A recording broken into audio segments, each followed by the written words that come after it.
Outro olhar. A apresentação, Kleber Benvenu.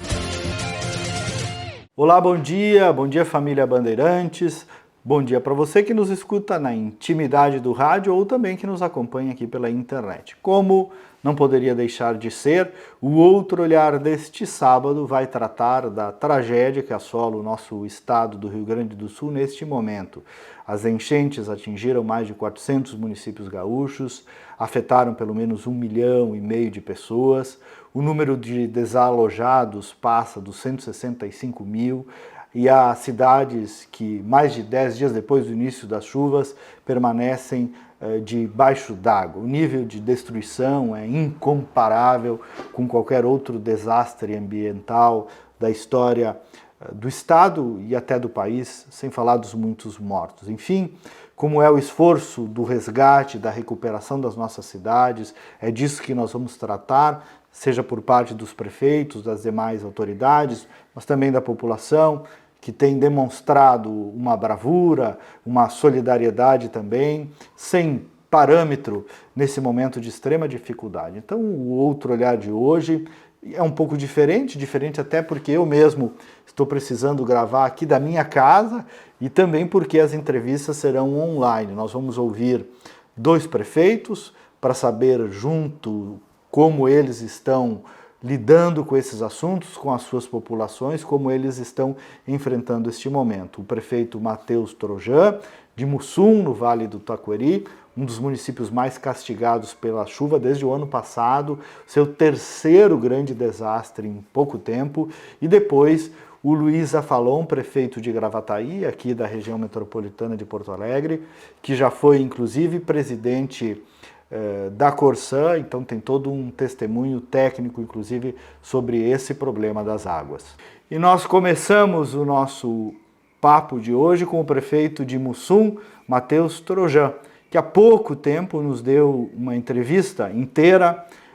Conversamos com ele para falar sobre as 2 tragédias, as 2 recuperações de Mussum, que ele coordenou e jamais imaginávamos, prefeito e querido amigo Matheus, talvez nem eu e nem tu, que voltaríamos em tão pouco tempo para falar de novo desse assunto e de um jeito ainda mais grave.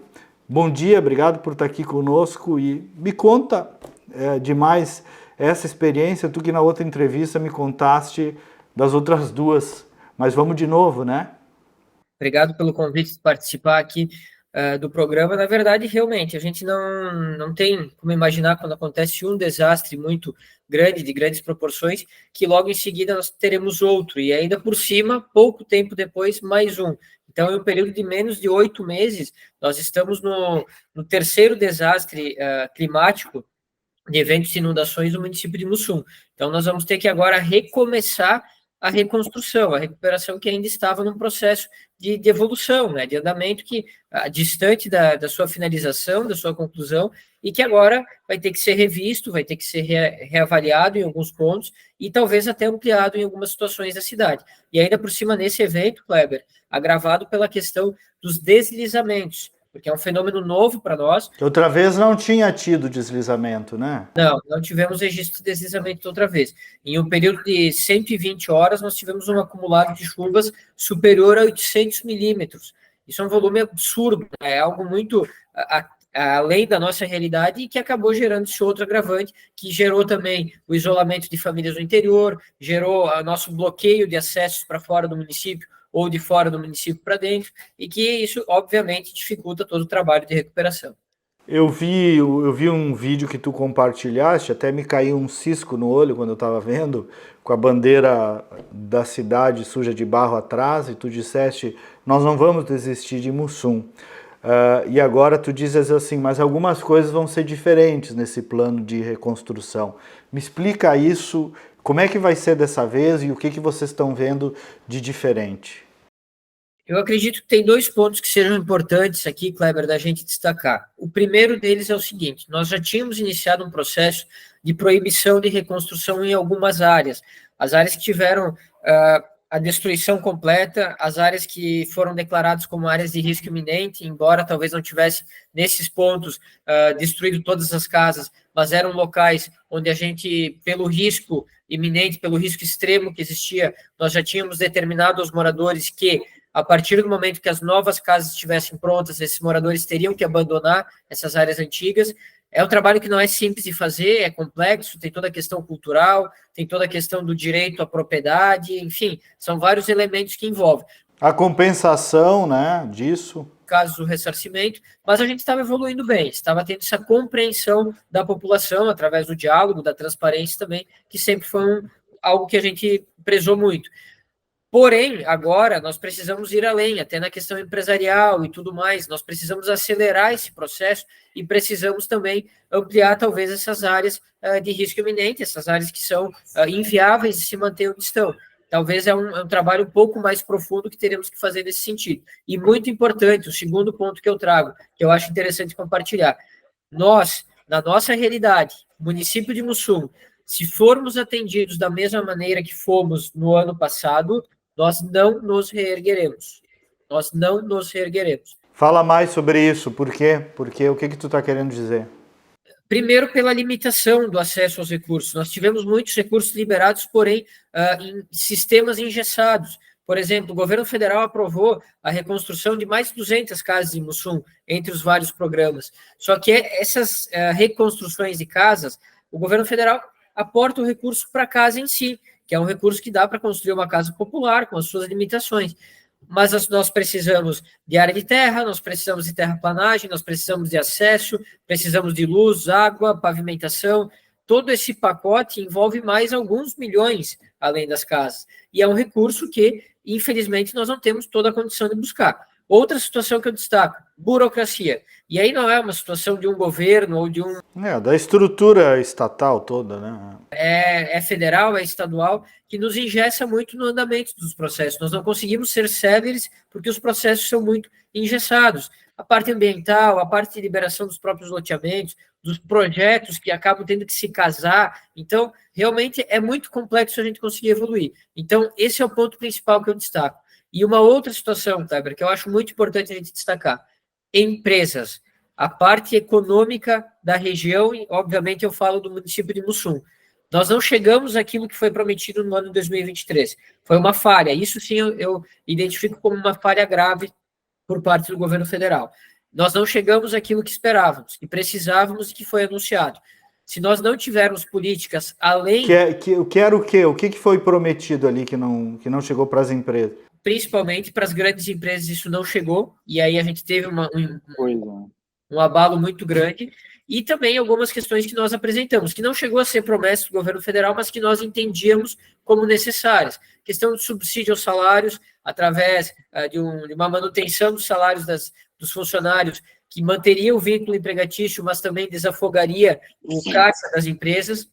Uma estratégia que a gente imaginou muito assertiva, foi feita na época da pandemia, poderia ser replicada nesse momento, e outras situações até mesmo a fundo perdido, porque afinal de contas, qual vai ser a capacidade de endividamento dessas empresas agora?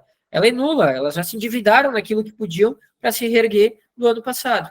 Então, realmente, uma situação que nos preocupa muito. Prefeito, quero entender melhor quando tu dizes assim, uma parte das construções já não vão mais ser no mesmo lugar. A gente conhece Mussum ali, né? O Rio Grande inteiro praticamente conhece. A cidade toda fica perto do rio, né? Quando tu diz não vai mais poder ser no mesmo lugar, vocês vão subir mais para cima do morro? E qual parte que é inviável? A mais perto do rio? Mas como é que faz se a cidade toda é perto do rio? Me desculpa perguntar assim tão objetivamente, mas é que é do que se trata, né? Na verdade, tem as áreas de risco iminente que a gente caracteriza, que talvez vão ser um pouco ampliadas agora, depois desse evento novo que aconteceu, que realmente a gente caracteriza não necessariamente pela cota de inundação, essa é uma característica específica de Mussum, mas sim pela capacidade de destruição, onde se criam correntezas, se criam forças maiores que realmente inviabilizam a possibilidade de manter as estruturas, as construções nesses locais. para onde elas vão? Elas vão para o alto, né? A gente está desapropriando áreas de terra das regiões mais altas do município, nós temos áreas, nós temos a capacidade de mudar a cidade inteira para cima.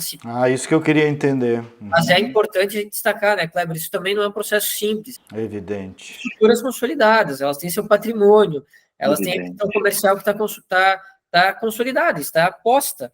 Então, é uma coisa gradativa que, pelo menos nessa parte mais extrema de destruição, vai ser mais rápida e, gradativamente, o restante, quem sabe, vai conseguindo subir também, vai conseguindo sair da área de risco.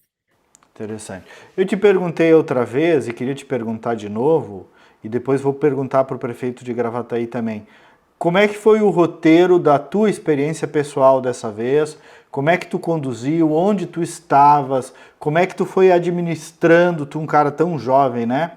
A gestão desta crise desta vez, prefeito?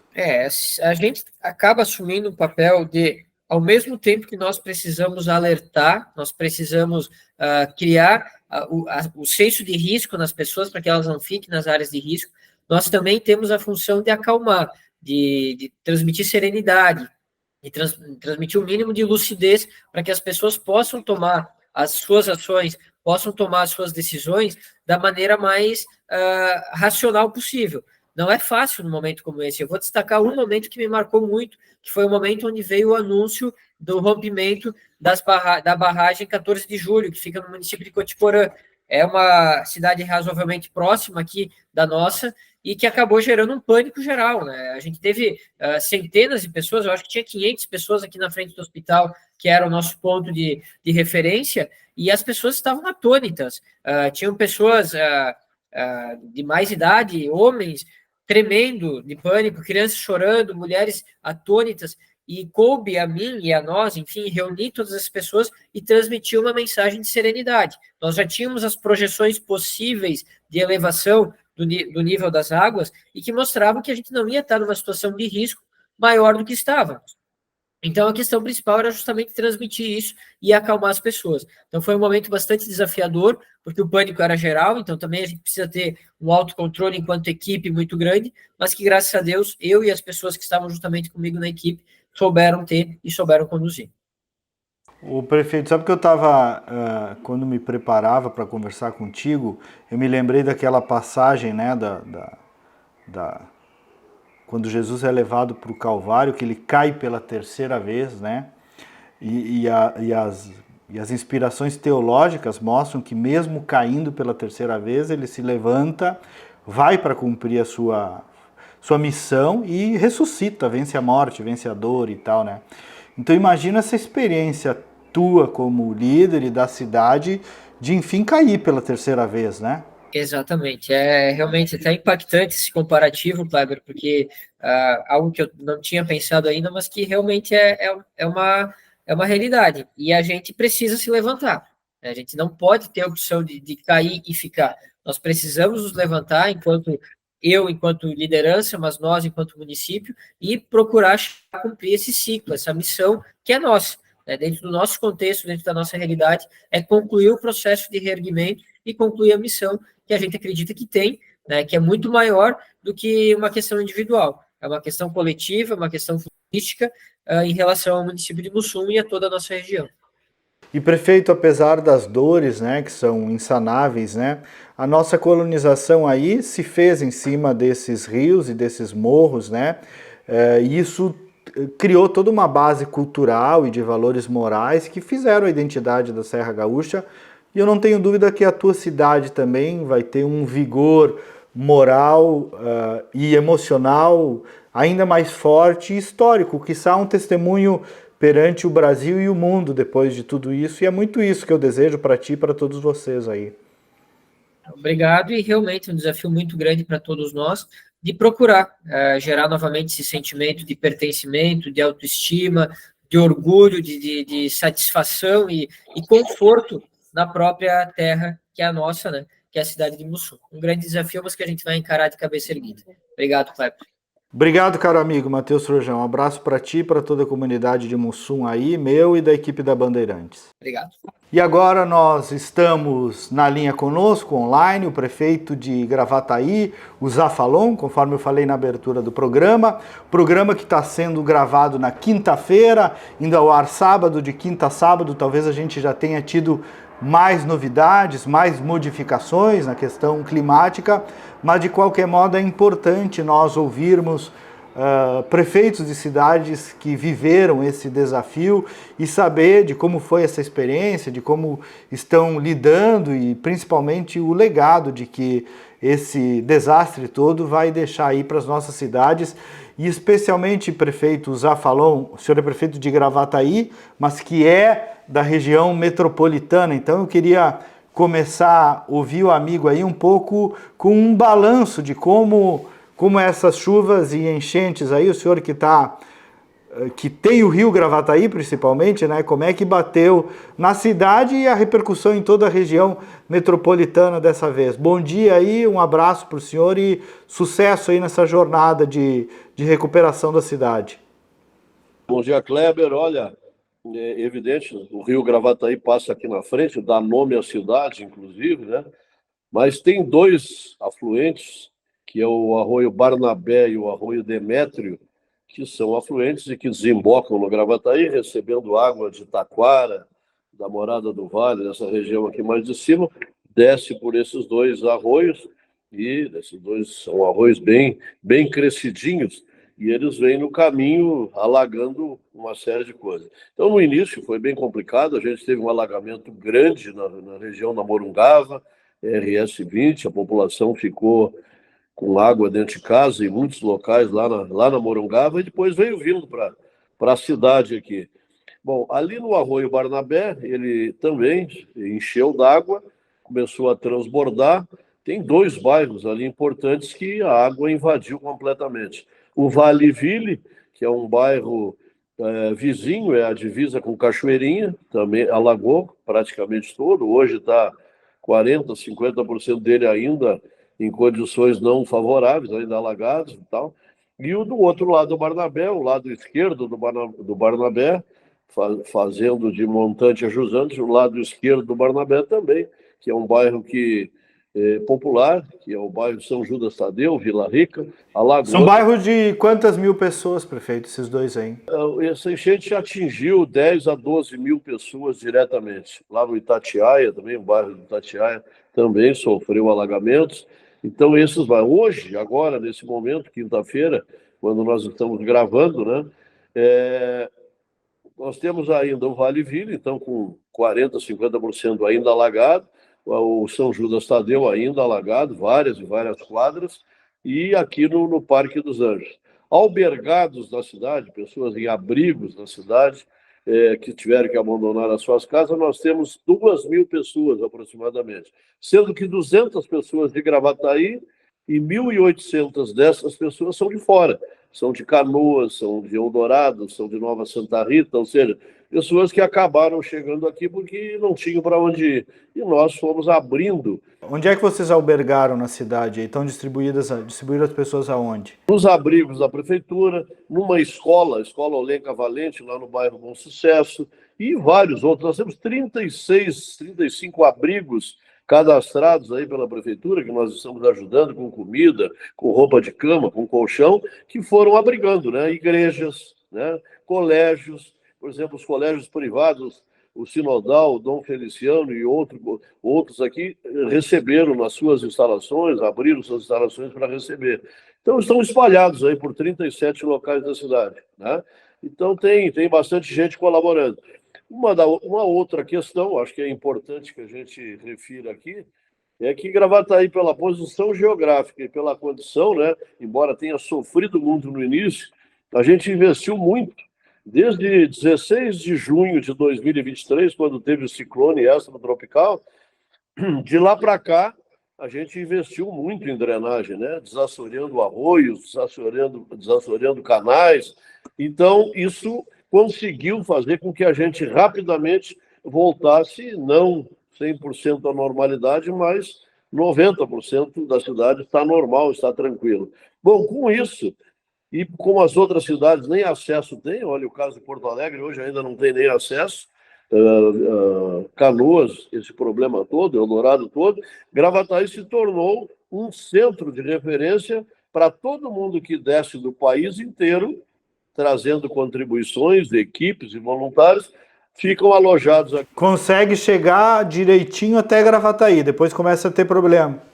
Estabelece as suas bases, eu estou trabalhando nisso, olha, há 4, 5 dias só trabalho na busca de armazenamento para esse pessoal e de abrigos para esse pessoal. Aqui no centro administrativo, Kleber, para ter uma ideia, esse centro administrativo que a gente adquiriu há pouco, o ginásio de esportes que tem aqui ao lado, e eu tenho um pátio enorme, está abrigando uma equipe de voluntários de Balneário Camboriú, 50 pessoas, com caminhões, com jet ski, com um helicóptero, inclusive, está estacionado aqui do lado da prefeitura, do centro administrativo. Tem helicópteros da Força Nacional de Segurança, tem helicóptero da Polícia Federal, tem um monte de locais, campos de futebol, por exemplo, do esporte amador, que não alagaram, estão disponíveis para essas bases aí de helicóptero. E daqui ele sai com mantimento. Só ontem de tarde, 26 carretas chegaram a Gravataí com material. Comida, roupa, equipamentos, etc. Então, eles fazem a base aqui e se deslocam para as cidades da Grande Porto Alegre. Ô prefeito, me diz uma coisa, a repercussão do problema em Porto Alegre para os municípios da região metropolitana, por exemplo, na área da saúde, rodoviária, aeroporto, deve ter muita implicação o problema de Porto Alegre que acaba implicando em vocês aí. Um exemplo disso é a RS 118. Ela, desde a semana passada, fim da semana passada, se tornou a única rodovia de acesso da RS 116, lá na base de Sapucaia, Esteio, Canoas, para acessar a Porto Alegre, mas não via Castelo Branco, via Viamão, e entrando lá pela RS 40, por lá por cima. Então, se tornou um congestionamento fantástico nessa rodovia. Hoje ela está literalmente congestionada em todo o seu pedaço aqui, né, que dá o quê? Dá 20 e poucos quilômetros de Sapucaia até Viamão, está toda ela congestionada, tipo efeito parquet, né? Uhum. Agora há pouco nós tivemos uma reunião aqui no meu gabinete dos prefeitos da região com as áreas de segurança. O prefeito Newton Magalhães, lá de Viamão, levou 2h30 de Viamão até Gravataí, ou seja, congestionou tudo. Ontem começou a funcionar aqui em Gravataí a SEASA.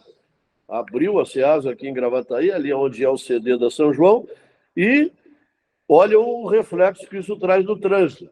Todos esses caminhões que vêm da Serra, daquela região lá para a SEASA, que antes iam direto pela 116, agora entram em Gravataí, por dentro da zona urbana, vão chegar na SEASA. Então, um dos grandes reflexos que a gente teve aqui... É o trânsito. É o trânsito. E a saúde, prefeito? E na saúde, Santa Casa, Moinhos... Tem problemas. Mais problemas até, o Kleber, de equipes. As equipes não conseguem chegar, tem gente que não consegue. A Santa Casa está trabalhando com o pessoal reduzido, porque as pessoas profissionais às vezes não conseguem chegar, e evidentemente que essa população toda em Gravataí, por exemplo, eu tenho hoje 1.800 pessoas precisando de, muitos deles, né, desses que foram desalojados na sua cidade, precisam de atendimento médico, e isso vão, evidentemente, para as UPAs, para o Hospital de Gravataí. Então, também congestiona o sistema. Agora, por exemplo, nesse momento, eu já estou com um problema de falta de remédios. Muitos remédios básicos, a minha cadeia de atendimento, de suprimento das minhas unidades de saúde está prejudicada. Então, até estou apelando agora para o presidente da São João, vou ligar para ele agora, daqui a pouco, para ver se ele me arruma alguma coisa. Ele tem uma boa influência nesse mercado, né? São João e que tem feito gestos importantes aí a São João. Sim, sem dúvida. Então, ele já ficou de me ajudar, eu só vou mandar a lista para ele, para ver se ele consegue me suprir desses medicamentos que faltam aí. E aí, daqui uns dias vai faltar, já tem problema de gás, já tem problema de oxigênio na região, que também não estão entregando. Então, esses problemas a cada dia vão se avolumando, se não baixar as águas, né? Fim de semana, 160 milímetros de chuva. Hoje, sábado, dia que o nosso programa está rodando, a gente não tem como antecipar como é que tá, né?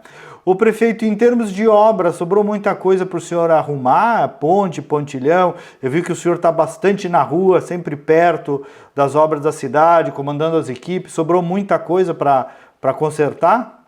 Kleber, o município de Gravataí tem 500 quilômetros quadrados, aproximadamente. Destes, 350 quilômetros quadrados são área rural, área até de produção rural, né, de pequenos produtores. E as estradas, na sua grande maioria, são de chão batido. Então, com essas chuvas, muitos pontilhões foram deslocados, muitas estradas perderam aquela condição ideal. Tem pontes aqui dentro da cidade que tiveram problema nas suas cabeceiras, até na sua estrutura. Então, isso nós estamos trabalhando aí diariamente na recuperação disso. Teve bastante estrago na cidade. Por exemplo, drenagem, né? A gente já vinha trabalhando em drenagem, a gente tinha lá 40, 50 pontos identificados de necessidade de obras. Hoje nós temos 120 a 130 pontos da cidade em que a drenagem se mostrou completamente ineficaz e que nós vamos ter que fazer obras para o futuro. Eu vi que o senhor falou numa entrevista que eu acompanhei, que eu achei interessante, que o senhor chamou Gravataí como uma capital, uma ilha de solidariedade. O senhor também relatou aí dos albergues, dos acolhimentos, né? Despertou, não em Gravataí, como em todas as cidades, muito esse voluntariado, essa bondade no coração das pessoas, não é, prefeito? Eu recebo diariamente vários telefonemas de todo o Brasil, buscando em Gravataí alojamento e local para estabelecer as suas bases de apoio. Então, todos os dias eu recebo 20, 30 carretas de material. Hoje, por exemplo, recebemos 100, um número exato, jipeiros do interior de São Paulo que vieram estabelecer a sua base aqui com jet ski, com barcos e etc. para ajudar. Esses jipeiros são impressionantes, né? Hoje eu tive também na Basílica das Dores, no centro de Porto Alegre, e daí fui para ajudar e dei uma caminhada no centro, me encontrei com um grupo de jipeiros do Rio de Janeiro, vieram para cá rodando, né? Impressionante. Esses aqui chegaram ontem, são do interior de São Paulo, parece que é Ribeirão Preto, chegaram ontem. E tem chegado todos os dias, de todo lugar, solidariedade do Brasil inteiro. E Gravataí, como está nessa rota aqui, vem pela Freeway, chegam facilmente aqui, ou vem pela 116 e consegue chegar aqui. Então, Gravataí se tornou um centro de referência nacional hoje para ajuda. E eles estão aqui, estão pela cidade, esse povo. Bacana. É uma experiência nova nesse sentido para todo mundo, né? O prefeito só falou, eu queria te ouvir também, o senhor foi presidente da Corsan, né, um tempo atrás, a companhia de abastecimento. Então quero te ouvir até nesse viés técnico aí, muitos municípios ainda sem água, Porto Alegre, por exemplo, pelo menos hoje, na quinta-feira, vamos ver se até sábado as coisas voltaram ao normal. Mas o que acontece com a água, hein? Qual é o desafio? É as casas de bomba que são alagadas e aí não conseguem nos dar um panorama sobre o assunto água nessas enchentes? Hoje a Corsan vai ter o novo controlador da Corsan vai ter que investir nisso, né? A grande maioria, por exemplo, aqui na Grande Porto Alegre, só tem uma estação de tratamento de água que se manteve fora d'água, que foi aqui da ETA Cavalhada, aqui de Gravataí. As demais todas estão submersas. Porto Alegre, o demais tem esse problema, submersas. Hoje em dia não se usa mais esse modelo, né? Em países que sofrem com isso, se usa balsas. A água do rio sobe e as bombas sobem junto. Mas não sabia. A grande maioria aqui das nossas ainda são submersas e ficaram submersas. Imagina um motor elétrico, uma bomba submersa. Então se usa já no mundo todo, em países que têm esse tipo de problema, agora nós vamos ter que nos adaptar a isso, balsas, né? Bota as bombas em cima de uma balsa, a água sobe, ela sobe junto. E continua a adução tranquilamente, né? Então é isso, tem que se modernizar. A Corsan, por ser uma estatal, por não ter aqueles investimentos que a gente sabe, né? Eu, por ter sido presidente da Corsan, sabia disso e muito fui a favor da privatização justamente para modernizar. O que falta é isso, modernização do parque de máquinas de adução, de tratamento da Corsan. E certamente os novos controladores vão investir nesse sentido.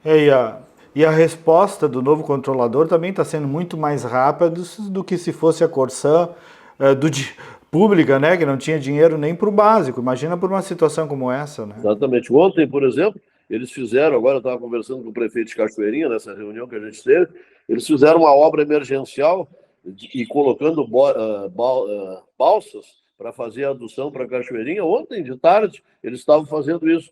Imagina se fosse a estatal, ia ter que licitar esse processo. Quando terminasse a licitação, já não precisava mais. Então, esse processo de uma empresa privada tocando esses serviços essenciais, além dos... É outra vida, né? É fundamental. Zafra, para a gente concluir, né? Apesar dos pesares, Gravataí está voando baixo, né? Uma cidade que está evoluindo enormemente.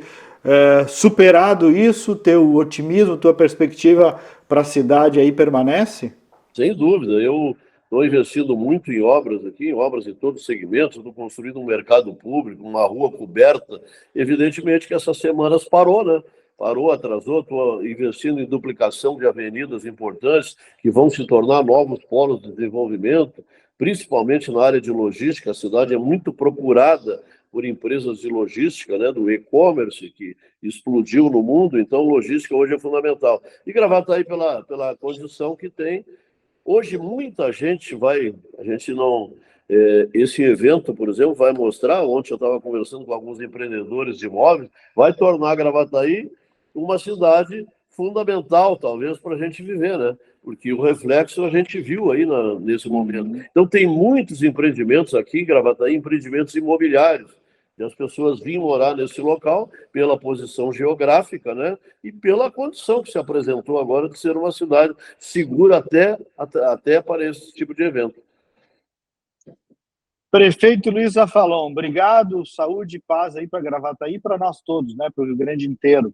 Obrigado, e vamos recuperar, vamos ajudar. A Gravataí vai estar integrada nesse processo de ajudar o Rio Grande do Sul, a região metropolitana principalmente, a se erguer, o Rio Grande como um todo, né? A gente precisa pensar positivo nesse momento. Então, certamente a gente vai conseguir. O povo gaúcho é forte, né? Ele não se entrega tão fácil, e a gente vai sair dessa para uma melhor e aprendendo muito, né? Que aprendemos muito de coisas que a gente tem que fazer, os prefeitos têm que fazer, tem que pensar fora da caixinha tradicional. Deve ter sobrado muitas lições também. Exato, né? Eu te disse que eu tinha 40 pontos de drenagem que eu considerava insuficiente, hoje eu tenho 120. Eu tenho um plano de saneamento, de manejo de águas pluviais, que nós contratamos no ano passado, e que agora fica pronto, que vai indicar tudo que eu tenho que fazer. E tem que fazer muita coisa para que essas pessoas, 8, 10, 12 mil pessoas que foram atingidas em Gravataí, ao menos sejam protegidas no futuro. Quando o senhor fala disso, nós estamos falando de vazão da água, é isso? Vazão e proteção.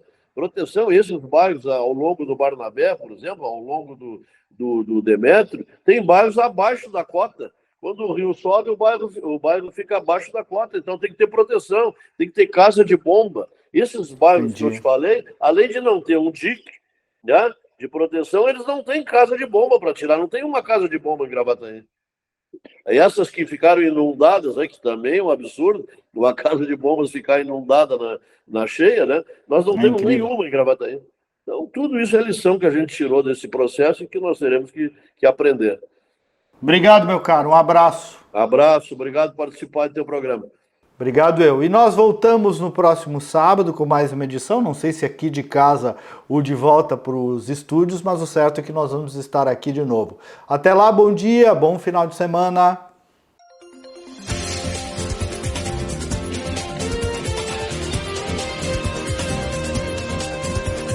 Outro olhar. A apresentação Kleber Benvenu.